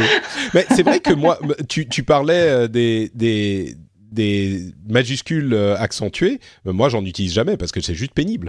Donc là, on pourra. C'est tout bête, mais... Tu sais que sur Mac, ça se fait très facilement. Hein. Oui, mais Moi, je suis sur PC principalement. Faire un axe. Ah, t'es sur PC. Okay. Oui. Non, mais tu sais qu'il y a beaucoup de gens qui me disent. J'avais résolu le problème de manière élégante. Ouais. Patrick, tu vas pouvoir maintenant faire les 3 petits points d'un seul coup, c'est bon. Exactement. Non, mais moi, mine de rien, c'est un truc. Bon, je suis clairement un nerd fini, mais c'est un truc que j'attends avec impatience. Moi, j'ai hâte de pouvoir acheter mon clavier AZERTY amélioré bientôt. Bon, en même temps, je veux des claviers de gamer, donc ça va être compliqué. Il faudra que les claviers de gamer soient revus. Logitech va s'y intéresser, j'espère assez vite, mais bon. Logitech, Cherry aussi, nos amis allemands. Enfin, tout ça va arriver vite. Hein. Ouais. Parce qu'en fait, ça touche pas à la configuration physique du clavier, donc en fait, c'est assez simple. Tu pourrais quasiment juste mettre des stickers. Ouais, non, mais attends, tu sais pas quel soin j'apporte à mon PC, des stickers. Tu m'as fait un coup au cœur là. Ouf, bon. Mais écoutez, on va faire une petite pause rapide pour remercier les gens qui soutiennent le Rendez-vous Tech sur Patreon. Des gens comme Guillaume Morel, Olivier Le Petit, Fred BX, Michel 035 et pas 036, attention, Margot, Rifo et Paul Douadj. Merci à vous tous et merci à tous ceux qui choisissent de soutenir le Rendez-vous Tech sur patreon.com. Vous savez comment ça fonctionne, hein. Vous allez sur le site, en 2 minutes, vous avez décidé, je veux soutenir à un niveau, on va dire, de $2 par épisode pour 3 épisodes par mois. Et voilà, c'est parti. Et vous pouvez arrêter ça quand vous voulez. Et c'est comme ça que l'émission est financée. Donc, si vous écoutez l'émission, si vous pensez que ça vous fait passer un bon moment, ça vous informe, il y a un vrai travail qui est quand même fait derrière. Et le travail, c'est difficile de le faire quand on n'est pas payé. Et ben, en l'occurrence, vous pouvez faire en sorte que je récupère un petit peu de sous quand même à la fin du mois. Ou beaucoup, hein, si vous voulez donner beaucoup de sous, n'hésitez pas. Et vous allez sur patreon.com/rdvtech. Et d'ailleurs, certains auditeurs ont envoyé des petits messages, parce que je me suis dit j'allais retenter l'expérience des petits messages. Ils ont envoyé des messages que je mettrai à la toute fin de l'épisode pour leur donner l'opportunité de se lâcher. J'ai dit aux patriotes, allez-y, si vous voulez dire ce que vous avez sur le cœur, vous pouvez m'envoyer un message et je l'intégrerai dans le prochain épisode. Et ben là, ils seront après le générique. Donc si vous voulez écouter ce que les auditeurs patriotes ont à dire, alors c'est vraiment sur tous les sujets, hein, sur des sujets très différents. Il y a des recommandations, il y a des gens qui parlent de 5G, il y a plein de choses. Plein. Il y a quelques messages, donc vous pourrez écouter ça après la fin de l'épisode. Et merci à tous ceux qui choisissent de soutenir l'émission. Bon, maintenant est venu le moment que tout le monde attendait. En fait, c'est le moment où on va parler des GAFA. On va parler de Google, de Apple, de Amazon et de Facebook. Donc on laisse Microsoft de côté parce qu'il n'y avait pas une grosse news. J'aurais pu en choisir une quand même, mais on va les laisser de côté. Et ce que je vais faire, c'est que je vais lire les différents sujets sur chacun d'entre eux et je vais m'arrêter après chaque lettre. Donc d'abord Google, ensuite Apple, ensuite Amazon et ensuite Facebook. Et je vais vous donner à tous les deux l'opportunité de choisir ce que vous allez commenter ou pas après que j'ai lu tous les sujets. Donc vous voyez, on passe pas énormément dessus. Il faut avouer que c'est pas des gros sujets, sinon on l'aurait fait bien sûr. Commençons par Google, tiens. On vous parlait la semaine dernière de ce comité d'éthique sur l'intelligence artificielle qu'ils avaient formé. C'était un comité extérieur composé d'experts. Eh bien, le comité extérieur a explosé en vol et de manière assez spectaculaire parce que une semaine, même pas une semaine après sa création, quelques jours après sa création, il a été dissous suite à de nombreuses controverses, des choses comme le caractère de certaines personnes qui participaient à ce comité a été remis en cause, leur vision, leur vue politique, ce qui aux États-Unis est très problématique parce que si on inclut tout le monde, si on n'inclut pas tout le monde, les gens se plaignent qu'il n'y a pas tout le monde. Si on inclut tout le monde, les gens des deux côtés se plaignent qu'il y a des gens de l'autre côté. Donc c'est vraiment compliqué à gérer. Donc le comité sera donc est dissous et ils vont gérer les choses d'une autre manière. J'imagine peut-être un petit peu plus en interne, mais c'est frustrant parce que il faut que l'éthique soit intégrée à leur réflexion et de quelque manière qu'ils essayent de le faire, systématiquement ça pose des problèmes. Bref. Il y a Android Q, la prochaine version d'Android dont la bêta 2 est sortie. La fonctionnalité la plus intéressante, c'est les petites bubbles, les bulles de multitâche. Les bubbles multitasking UI, les interfaces de multitâche en bulle, et ben ça crée une petite bulle, donc un petit cercle en gros, que vous pouvez mettre n'importe où sur votre interface quand vous sortez d'une app. Et quand vous tapez dessus, ça va vous réouvrir une partie de cette app, choisie par le développeur bien sûr, de manière à ce que vous puissiez interagir avec. Donc en fait, c'est des petites bulles, les apps qui sont actives, transformées en petites bulles qui restent sur votre écran où que vous soyez dans l'OS. Et vous tapez dessus, ils ont fait une app exemple avec une app de messagerie. Et donc, là, en l'occurrence, vous tapez sur la petite bulle et ça vous rouvre la conversation que vous aviez avec la personne que vous avez choisie, donc pour créer une bulle avec ça. Vous êtes dans l'application de messagerie, vous cliquez, vous tapez sur l'icône créer une bulle, ça vous crée cette petite bulle, ça ferme l'app et vous pouvez donc continuer à interagir où que vous soyez dans l'OS. C'est assez malin et ça arrive donc sur la prochaine version d'Android. Dernière chose, en dehors du fait que ils ont fermé Google+, ça y est, c'est terminé, Google+ n'existe plus, ils ont mis de la pub sur Android TV. Alors, Android TV, vous savez, c'est leur interface de Android qui est prévue pour les box connectées à la télé. Ils ont mis une rangée de pubs et de trucs recommandés, en fait. C'est pas tout à fait de la pub, mais des trucs recommandés qui sont peut-être un petit peu de la pub quand même. C'est pas problématique pour les box qui sont pas trop chères. On va se dire, ok, l'OS est gratuit, bon, un truc qui m'a coûté 50 €, pourquoi pas, mais ça s'applique aussi aux grosses télés qui tournent sous Android TV. Et donc, vous avez votre grosse télé Sony que vous avez payé 2000 €, et ben maintenant, vous avez de la pub sur l'interface Android TV de votre télé, qui est l'interface principale. Super, merci. Évidemment, les gens sont pas contents. J'imagine que Google va revoir un petit peu ces choses-là. Oui, je voulais signaler une dernière chose aussi quand même. Selon une étude récente, 50% des adultes aux États-Unis ne pensaient pas que Google collectait des données sur leurs activités sur ces plateformes et ces applications. Ce qui, moi, m'a fait m'étrangler parce que c'est quand même incroyable qu'encore aujourd'hui, après tout les scandales qu'on a eus sur ces sujets, il y a encore, pas juste 10%, pas juste 20%, mais 50% des adultes américains qui pensent que Google ne collecte pas de données quand ils utilisent leurs apps et leurs plateformes. C'est quand même invraisemblable. Donc, voilà, intelligence artificielle avec le comité d'éthique, le multitâche avec les bulles, les pubs d'Android TV et les gens qui ne pensent pas qu'on les traque. Je vous laisse la parole. Qu'est-ce que vous préférez ? Je laisse Gaël partir devant. Vas-y. Ben moi, je préfère l'intelligence artificielle et le comité éthique. Ouais. Enfin, je préfère. C'est ce qui me fait le plus flipper, en fait. Ouais. Qu'on n'arrive pas à avoir un comité éthique chez Google et qu'ils n'arrivent pas à se mettre d'accord pour avoir un comité éthique, justement de tous bords, puisque c'est quand même le principe d'un comité éthique, hein, c'est que tous les bords soient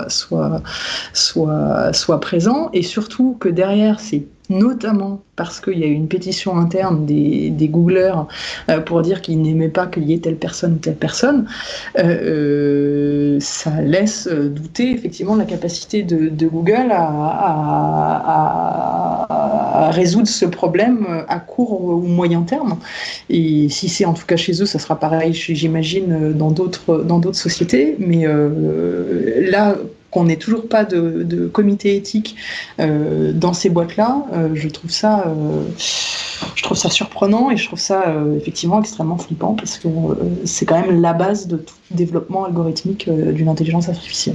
C'est ce qu'on leur reproche, effectivement, c'est de ne pas penser à l'éthique avant de mettre en place leur système. Il faut préciser quand même que l'un des problèmes était qu'ils avaient inclus dans ce comité éthique une personnalité de la droite américaine, et il faut savoir qu'aux États-Unis, évidemment, si on pense qu'en France, il y a une opposition féroce entre différents partis et différents bords politiques, aux États-Unis, ils ont, en gros, je résume, mais 2 partis, et donc toutes les polarités se focalisent sur 2 partis, donc sont vraiment décuplées, et en l'occurrence, l'une des personnes qui faisait partie du board était une personnalité de la droite américaine qui est plus particulièrement à droite, et du coup, je schématise énormément, mais on peut imaginer qu'il y aurait eu un comité, si on met les choses en perspective en France, il y aurait eu une personne qui faisait partie, par exemple, du Front National ou du Rassemblement National, comme il s'appelle, peu importe le nom, avec des thèses ou des idées qui sont critiquable du point de vue justement de la neutralité par rapport à l'ethnie ou ce genre de choses. Et c'est de là que viennent les critiques. Ce qui est également, je veux dire, moi je suis d'accord sur le fait que oui, mine de rien, il faut représenter toutes les sensibilités de la société.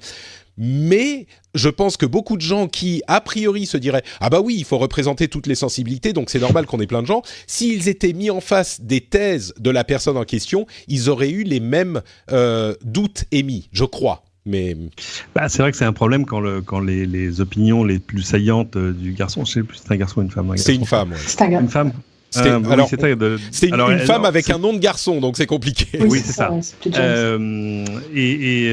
Qui justement posait des questions, tu vois, d'éthique sur les droits des homosexuels, sur ce genre de choses. Et je pense que c'est là que ça a chopé. C'est genre, attendez, vous êtes en train de faire un comité d'éthique avec ça, schématiquement. Oui, sauf que ça représente une énorme partie de de la population américaine. Tu vois, ça représente leur vue. Donc c'est compliqué aussi de ne pas l'inclure. Ouais, c'est compliqué, mais le but de ce genre de comité est justement d'éviter de produire en bout de route des algorithmes qui aient les mêmes biais que des gens plus ou moins tolérants. Donc je comprends que ça ait posé souci. Et alors surtout une chose. Je sais pas. La tolérance, Cédric, ce que tu appelles de la tolérance. Et moi, j'aurais tendance à être d'accord avec toi. Mais si je veux pousser le bouchon, c'est pas une question de tolérance. C'est aussi une question. C'est pas qu'une question de tolérance. C'est une question de morale. Si pour nous la tolérance c'est moral, il y a d'autres personnes qui vont me dire. Enfin, on extrapole énormément parce que ça ne veut pas dire que la personne en question aurait dit il faut absolument mettre un biais anti-homosexuel dans le truc. Ça peut aller au-delà, mais... C'est un comité à la base, hein, donc ça ne veut pas dire qu'effectivement au contraire, on va entendre les thèses de cette personne et c'est important de les connaître pour pouvoir ne serait-ce que les contrer déjà. Je pense qu'aussi Pardon, vas-y. Non, enfin, c'est mon point. Et si tu veux, ce qui m'inquiète surtout, c'est que, si il y a une pétition contre une personne et que du coup ça fait exploser les choses, là, effectivement, on est tous d'accord sur le fait que cette personne était d'extrême droite, etc. Mais ça pourrait être sur quelqu'un d'autre. Et en fait, c'est le concept qui me pose problème, en fait, et de dire que parce qu'il y a une pétition en interne, ça base la personne du comité éthique, c'est pas normal. L'autre difficulté, c'est qu'en fait, ils ont monté une sorte de comité éthique avec des gens dont l'IA n'était pas du tout le métier, alors qu'ils pouvaient être représentatifs de différentes sensibilités, de différents métiers, etc.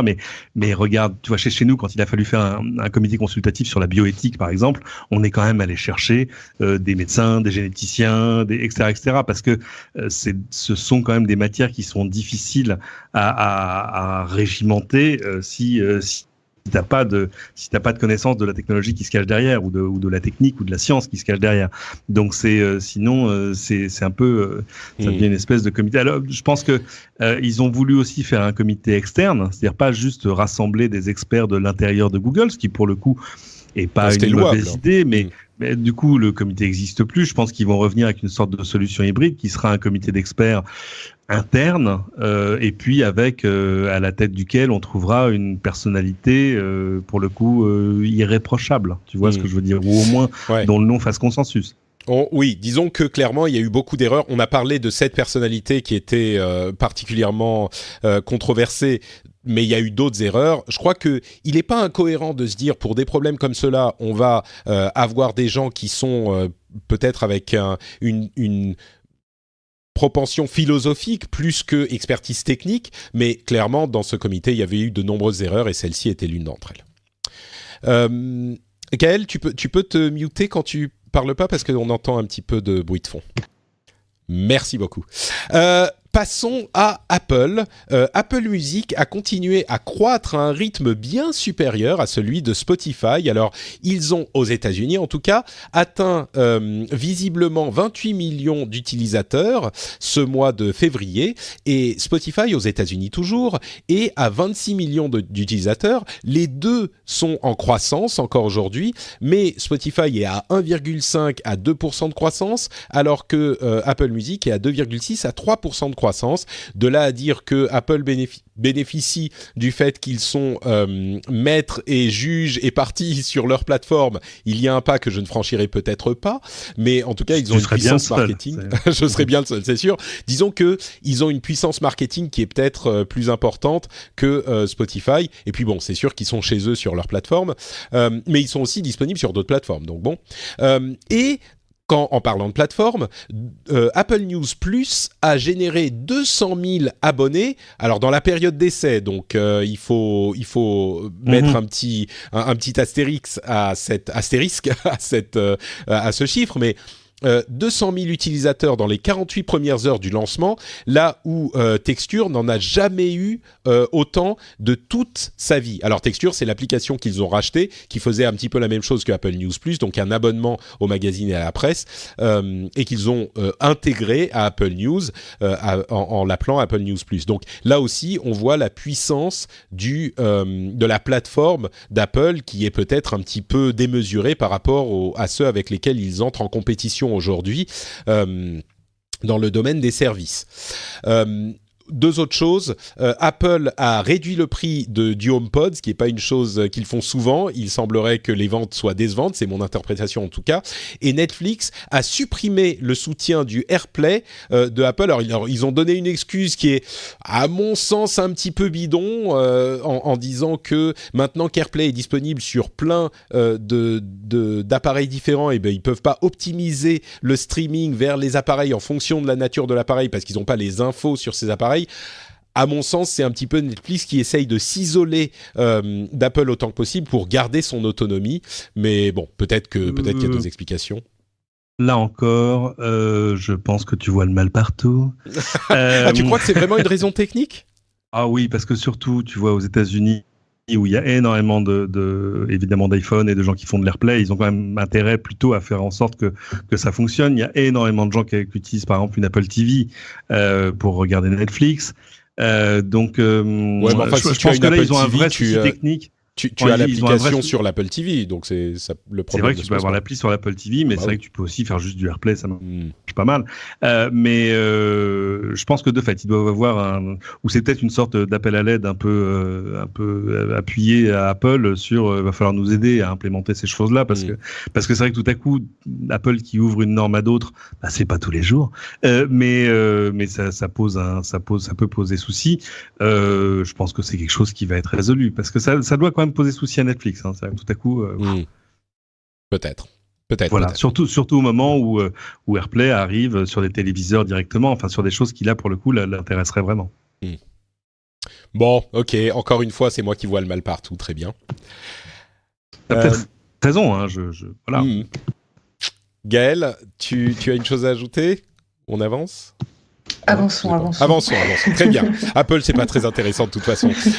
Amazon a publié 2 films sur Amazon Prime Video qui sont doublés en français avec la voix d'Alexa. Alors, ça a fait bien rire de nombreux internautes ces derniers jours. En fait, il y a 2 films qui sont disponibles uniquement en doublé. Il n'y a même pas la version sous-titrée. Mais le doublage n'est pas fait par des acteurs. Il est fait, en fait, avec les sous-titres qui sont lus par Alexa et et les sous-titres sont même pas disponibles. Donc c'est évidemment complètement ridicule. Ça détruit totalement les films. Là où moi je vais encore chercher. Alors c'est des films entre parenthèses. C'est des films argentins, c'est ça ? Oui, je crois que c'est le cas. Moi, pour aller essayer de chercher une explication. Je pense que il y a eu une volonté ou pas une volonté, mais quelqu'un s'est dit, on a les sous-titres et on a un truc qui peut lire le texte. Pourquoi ne pas faire simplement, ne donner une option pour lire le texte à haute voix plutôt que de faire les sous-titres ? Et puis ça s'est emballé dans un truc peut-être dans l'administration de l'entreprise quelque part, et puis ça s'est transformé en seul moyen d'écouter le film et de doublage, alors que c'était peut-être une option pour certaines personnes qui voudraient avoir un texte lu parce qu'ils ne voulaient pas avoir la voix originale avec le texte en sous-titres. On sait que dans les pays de l'Est, par exemple, il y a beaucoup de films qui sont doublés, la plupart des films d'ailleurs sont doublés en Russie et dans d'autres pays de l'Est, avec une personne qui lit les voix de tout le monde en fait sur la bande son avec les voix originales. Donc c'est peut-être quelqu'un qui connaissait ça qui s'est dit bref, j'en sais rien. En tout cas, c'était ridicule et ça va être retiré. Amazon fait des AirPods like et ils font tout le monde les fait ces AirPods, mais bon, Amazon n'a pas d'écosystème aussi simple, mais dans leurs AirPods, je sais même plus comment ils s'appellent, il y a Alexa intégré. Bref, c'est pas hyper intéressant à mon sens, il y a de meilleures alternatives. Facebook a encore perdu des données qui étaient stockées sur des serveurs d'Amazon justement, mais par des tiers, et ça c'est un truc qui était un petit peu ancien. Facebook a résolu le problème depuis. Je crois que c'est pas que Facebook qui est pas coupable dans l'histoire, vous en avez peut-être entendu parler en lisant Facebook a encore perdu des données, qu'est-ce que ça veut dire, c'est inacceptable. C'est pas qu'ils sont pas coupables, c'est que c'est un problème qui existait il y a longtemps d'accès à ces données, qui a été corrigé depuis et dont on a découvert un autre exemple aujourd'hui. Donc moi je mesure un petit peu la culpabilité de Facebook là-dedans, surtout qu'ils ont déjà corrigé le problème.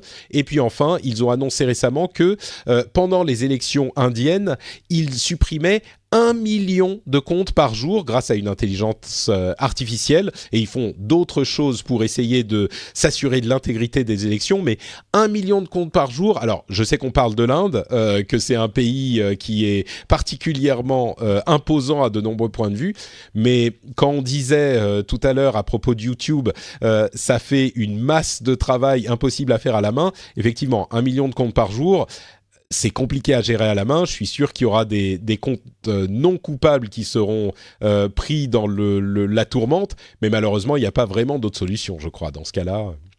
Donc voilà, j'ai mis Amazon et Facebook en même temps. Je vous laisse la parole. Si Gaëlle est inspirée, elle peut commencer pour respecter l'égalité du non, j'ai choisi tout à l'heure, donc je laisse... D'accord. Sur Facebook...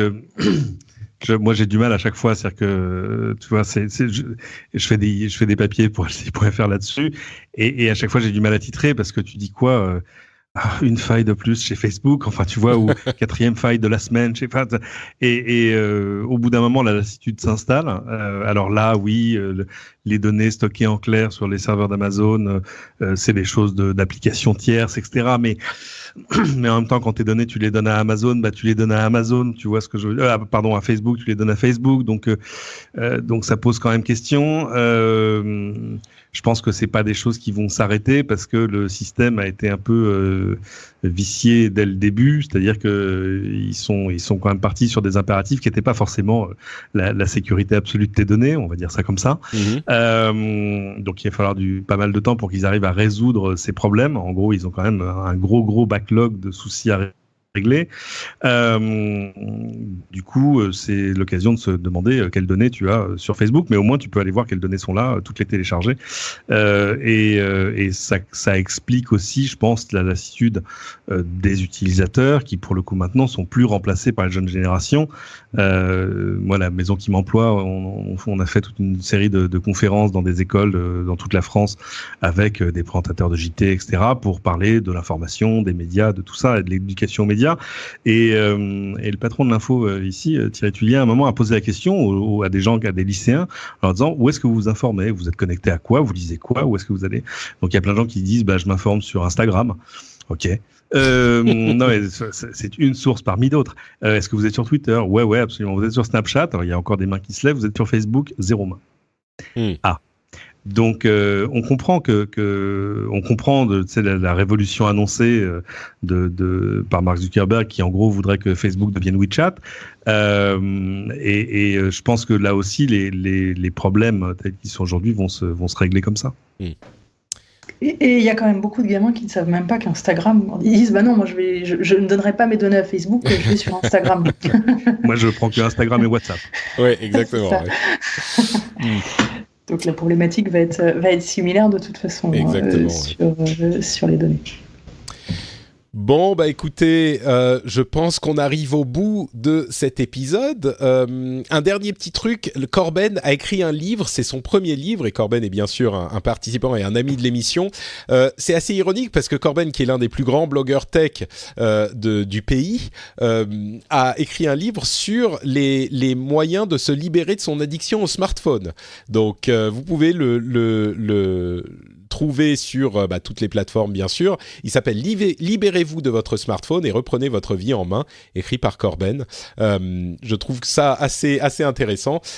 Et si vous voulez savoir comment il a fait pour se libérer de son smartphone, c'était vraiment une démarche personnelle. Vous pouvez aller récupérer ce livre. Et pour savoir comment fait Cédric Ingrand pour être l'un des plus grands journalistes tech du pays, vous pourrez aller le suivre par exemple sur Twitter, mais peut-être ailleurs. L'espace d'un instant, j'ai cru que j'avais écrit un livre. Attends. Mais peut-être à un moment. Dis-nous, on peut te retrouver pour savoir si à un moment enfin tu auras écrit un livre. @Cédric sur Twitter, lci.fr dans la rubrique tech, où il y a de très bons papiers, des choses très très bien en ce moment. Je vous l'ai pas dit, mais le papier sur l'Azerty est un carton absolument intersidéral. Ah oui, mais en même temps, c'est vrai, te dire attention, ton clavier Azerty va changer, c'est extrêmement concernant, comme on dit. Et puis à l'antenne d'LCI, au moins le samedi matin dans la matinale week-end, avec tous mes amis de la matinale à 7h50, si vous êtes debout à cette heure-là. On l'est avec nos enfants. Oui, c'est ce que j'allais dire. Mon premier réflexe, ça aurait été de te dire oui, bien sûr, évidemment. Et puis je réfléchis une demi-seconde et je me dis, ah bah si, en fait, oui, d'accord, très bien. Un seul enfant suffit, être debout à 7h tous les matins. Exactement. Gaël, pour toi, où peut-on te retrouver ? Alors, si pour moi, c'est @gmgirardeau ou pour Coude, c'est @coude. Donc, Coude, c'est COOD_FR sur Twitter ou sur nos pages Facebook, parce qu'on est quand même encore sur Facebook. Malgré tout. Malgré tout, effectivement, voilà, pour savoir l'éducation aux médias et justement suivre un peu toutes ces infos-là.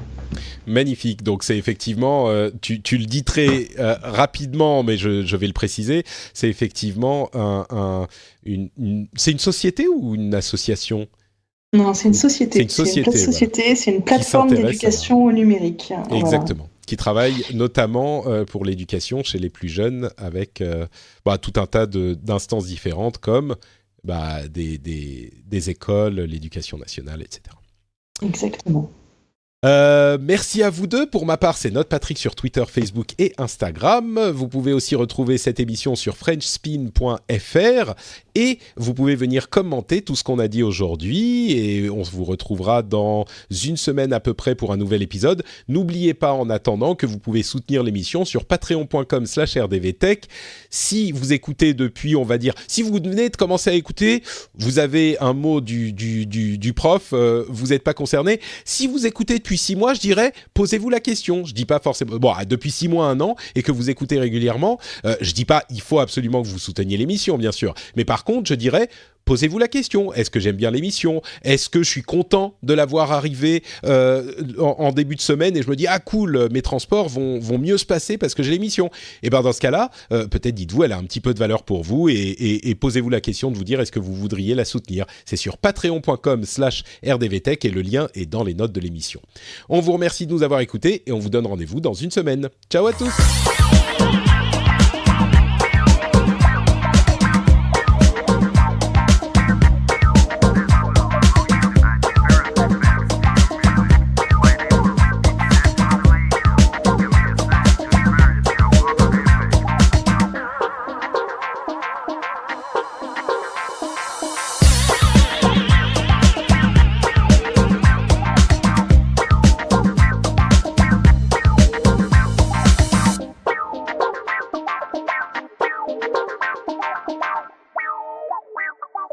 Et donc voilà, comme prévu, les messages des patriotes auxquels j'ai dit il y a quelques jours de ça.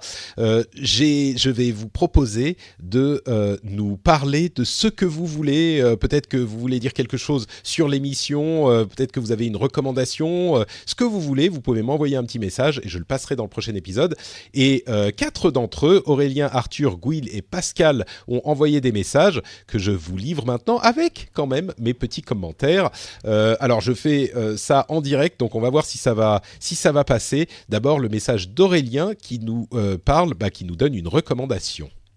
Bonjour, je m'appelle Aurélien et je voudrais vous parler d'un livre qui s'appelle Les ingénieurs du chaos de Giuliano D'Ampoli, qui est publié aux éditions Jean-Claude Lattès. C'est un livre qui parle de façon dont la tech et tout particulièrement les réseaux sociaux et la collecte de données informatisées permet à des groupes politiques, et notamment des groupes politiques extrémistes, de cibler des messages politiques sur certaines catégories de personnes afin de gagner des élections. Le livre prend pour exemple le mouvement 5 étoiles en Italie, l'élection de Trump aux États-Unis et le vote du Brexit en Angleterre. C'est vraiment très bien écrit, c'est détaillé, notamment avec une section sur l'utilisation de la communauté des gamers, qui est très intéressante. C'est vraiment un sujet important parce que c'est de la tech qui touche de très près de l'avenir de la politique, et ça a un impact sur nos vies à tous. Bon bah écoutez, allez lire le bouquin si ça vous intéresse, et sinon ça serait peut-être un sujet intéressant pour un débat sur podcast. Allez, ciao. Alors effectivement, la théorie du chaos, livre qui a l'air hyper intéressant. Je vais peut-être voir si je trouve le temps d'y jeter un petit coup d'œil. C'est vrai que c'est un sujet qu'on a beaucoup évoqué dans l'émission par le passé, et au-delà du fait qu'on sache que c'est important, peut-être que le fait de comprendre la manière dont ça fonctionne un petit peu plus que ce qu'on connaît peut-être un petit peu tous, ou certains d'entre nous qui sont plus au fait des détails de ce genre de choses connaissent un petit peu mieux, mais avoir une étude précise et j'imagine factuelle de la chose pourrait avoir une vraie valeur pour la compréhension de la manière dont sont gérés tous ces réseaux. Donc ça s'appelle la théorie du chaos.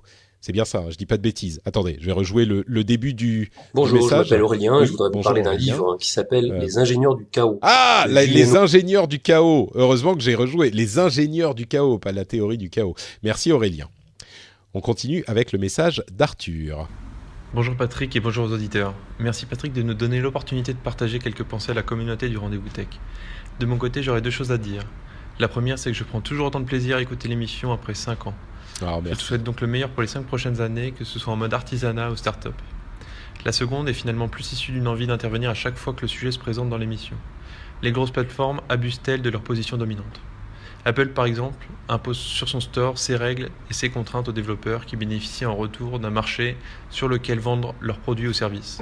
Bon, avec une grosse commission, mais jusque-là, ça reste honnête à mes yeux.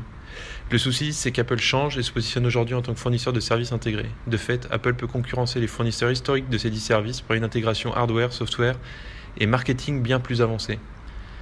Est-il normal que musique d'Apple soit nativement installée sur un iPhone ou sorte premier d'une recherche App Store ? Est-on en situation d'abus ? Je ne saurais le dire d'un point de vue juridique, mais j'ai le sentiment que les lignes vont devoir bouger pour conserver un marché sain. Qu'en pensez-vous ? Merci Arthur pour ton message. On sent que tu avais écrit ton texte et c'est bien parce que tu t'es tenu à 1 minute et puis il y avait beaucoup de choses que tu as dit dans cette minute. J'aime beaucoup la manière dont tu dis les choses. D'abord, tu poses le problème avant qu'Apple n'entre dans ce marché eux-mêmes, et c'est vrai que c'est a priori moins problématique. Et j'avoue que quand on en a parlé dans l'émission juste maintenant, j'avais ça à l'esprit aussi, ton message à l'esprit aussi, parce que c'est vrai qu'une fois qu'ils sont dans ce domaine, eh ben, ils ont toute une force de frappe que n'ont pas ceux avec qui ils rentrent en concurrence. Et c'est le problème qu'a mis en avant Spotify, et dont on parlait, je crois, la semaine dernière.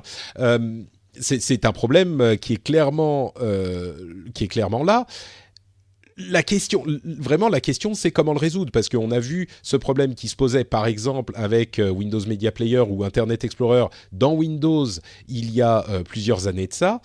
Et on s'est rendu compte que c'est hyper difficile à résoudre parce que même quand on a intégré la mosaïque, là, le carrousel pour choisir le navigateur, eh ben, c'est pas ça qui avait eu un impact, c'était l'arrivée de Chrome qui était un meilleur navigateur. Quand on a demandé à Windows de vendre une version sans le Windows Media Player, ils l'ont vendu au même prix que l'autre, que la version normale, donc forcément tout le monde a choisi la version qui intégrait Windows Media Player. C'est pas évident. Et c'est vrai que ça peut être un problème pour Apple. J'ai pas non plus la réponse, je suis un petit peu comme toi, mais la question est importante à poser, je dirais. Donc, écoute, c'est bien, on le gardera à l'esprit pour la suite des discussions. Le message de Gouil maintenant. Salut Patrick, c'est Gouil. Juste un petit message pour te dire merci. Merci pour la qualité de tes émissions que tu nous distilles depuis plus de 10 ans, qui accompagne parfaitement les moindres temps morts de nos vies trépidantes. Merci encore d'être toujours fidèle au poste et je te souhaite une bonne continuation et tout plein de projets pour l'avenir. Merci Gouil, c'est très gentil de ta part. J'apprécie beaucoup ce petit message. J'ai dit, vous pouvez dire ce que vous voulez, hein, mais donc voilà, Gouil a choisi de me remercier pour l'émission. Eh bien moi, en retour, je remercie tous les auditeurs et surtout tous les patriotes qui permettent à l'émission d'exister. Donc finalement, en fait, ce que Gouil est en train de dire, c'est pas merci à Patrick, c'est merci à vous tous les patriotes qui choisissez de soutenir l'émission et de faire en sorte qu'elle puisse arriver jusqu'aux oreilles de Gouil et jusqu'à vous tous également. Donc voilà, merci Gouil et merci à vous. Et enfin, Pascal, qui a un petit peu dépassé des limites. J'avais dit une minute le message, lui c'est un message de presque 4 minutes. L'ironie dans tout ça, c'est que Pascal est prof. Donc, je vous laisse apprécier la manière dont il reçoit un traitement de faveur de ma part, comme je lui disais en réponse à son message. En général, je vous demanderai quand même de vous limiter à la minute. Mais bon, allez, c'est la première. Pascal, voilà son message. Bonjour Patrick, bonjour les Patreons, bonjour l'ensemble des auditeurs et co-animateurs. C'est un réel plaisir de pouvoir communiquer avec vous par médias interposés et plus particulièrement sur un sujet qui me tient à cœur qui sont les Smart Cities. Alors je me présente, je m'appelle Pascal Simons, je suis architecte urbaniste de formation à la base. Je suis actuellement professeur à l'université de Mons en Belgique et je suis, attention c'est un gros mot, expert en Smart Cities, villes intelligentes. Dans ce contexte-là, en fait, j'aurais aimé soulever la question de la Smart Cities, mais plus généralement en fait de la 5G dans l'histoire de l'émission Rendez-vous Tech. En effet, comme tu le dis toi-même, Patrick, la question de la tech a fortement évolué en 10 ans. Je me souviens des émissions de début où on parlait de l'arrivée du dernier Samsung et la compétition avec les iPhones, ou encore la bataille en hardware entre Mac et PC. Et aujourd'hui, en fin de compte, cette question est vraiment secondaire. Tout ce qui est hardware passe presque en back-office par rapport à la question de tout ce qui est service et développement de ceci, ce qui est tout à fait logique. On est dans cette ère du temps-là. Toutefois, je voulais rappeler ou signaler que la 5G, même si on s'en accommode assez facilement et on s'imagine que ça va être la continuité de la 4G et des autres systèmes de téléphonie mobile, va profondément modifier en fin de compte nos usages à l'échelle de la ville. Dans ce contexte-là, on va réutiliser en fait du hardware de manière phénoménale. Et je ne prendrai qu'un seul exemple, c'est entre autres la voiture autonome qui, les Tesla, et Mercedes et BMW sont déjà autonomes et attendent que la 5G arrive pour vraiment être implémentée dans la ville, ce qui va, vous en doutez tous, vraiment modifier en fait nos usages. Et donc la relation entre l'hardware et le software va profondément s'intriquer l'un dans l'autre. Et je trouve que ce sujet, avec le regard critique que l'ensemble des invités ont fréquemment, et c'est ça qui me plaît dans votre émission, fait que ce sujet me semble nécessaire à être traité, et en amont, puisque ne soyons pas en retard. Nous avons déjà l'ensemble du territoire coréen qui vient à l'instant, deuxième semaine d'avril, être implémenté et lancé en 5G. Comme d'habitude, les Coréens sont à l'avance. Mais également des villes américaines sont en avance sur leur planning, et des villes comme Indianapolis, par exemple, sont maintenant couvertes par la 5G. D'autres villes comme San Diego sont pionnières en la matière également. Alors, ça va arriver chez nous bientôt. Réfléchissons-y dès maintenant, ou en tout cas discutons-en dès maintenant. Ça pourrait être intéressant pour ne pas mourir idiot. En tout cas, merci pour me laisser mon expression libre. Et si vous voulez me retrouver, simplement allez sur mon blog numérique avec C, landscape.org. À bientôt. Merci Pascal pour ton message. Alors on a parlé un tout petit peu de 5G dans l'épisode et c'est vrai que je pensais là aussi à ton message, l'actualité a été bien faite. C'est vrai qu'on est un petit peu moins, on pense que ça va arriver un petit peu moins vite que toi, mais c'est vrai qu'on parle finalement de 2 ans, je pense. Ça va commencer à devenir plus commun d'ici 2021 peut-être.